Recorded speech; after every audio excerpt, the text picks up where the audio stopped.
And welcome to Prakash Vidyalaya, where students love to learn. My dear students of class 7, today we are going to do third chapter of your supplement reader, The Desert. Desert is a beautiful story. The author here is unknown and he has brought up a beautiful picture of the desert.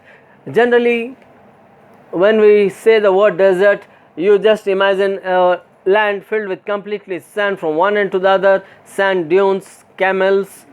But there is the other side of the coin which is more beautiful than we imagine.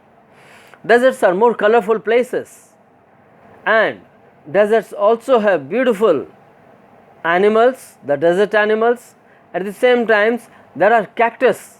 I think you all know what are cactus plants, thorny plants with thick stems, fleshy stems which store water in them, and at times when they bear flower on that, when the flowers bloom, it's really a wonderful pleasure in the deserts.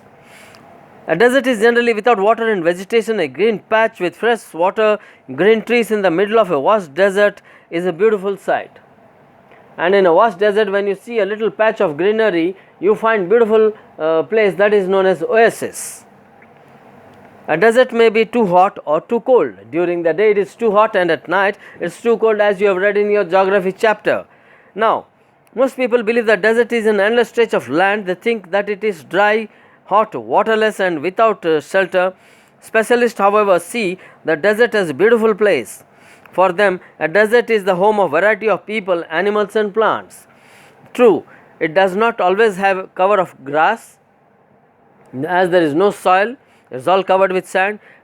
It rarely rains, but when it does, the desert becomes a beautiful place like any tropical garden. A desert may sometimes have mountains and hills of sand. It may have an oasis also. I told you what an oasis is. An oasis is a small pool-like place with little water in it and some trees around it. A desert can be hot like the Thar or cold like Ladakh.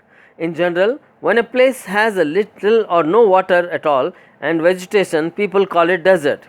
Sand dunes are mostly found in those deserts which are almost totally without water. These dunes keep on moving and shifting along with the moving winds.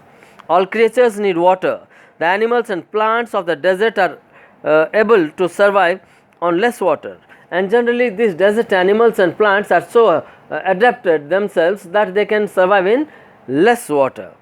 A camel can do without water for days together. The reason is that a camel can drink a lot of water at one time, and now camels do not sweat. They do not sweat or lose water from their body, so they retain the water they drink for a long time. Smaller desert animals get their water from the moisture in the things they eat. So some of them get the water they need from animals they eat, and naturally the moisture from little animals they eat is also obtained. Earth is not very hot during the day. The same cover doesn't let the heat go out during the night, so the earth is not very cold during the night. Thus, the variation in temperature during the 24 hours is not much. Since there is no such cover in desert, there is much variation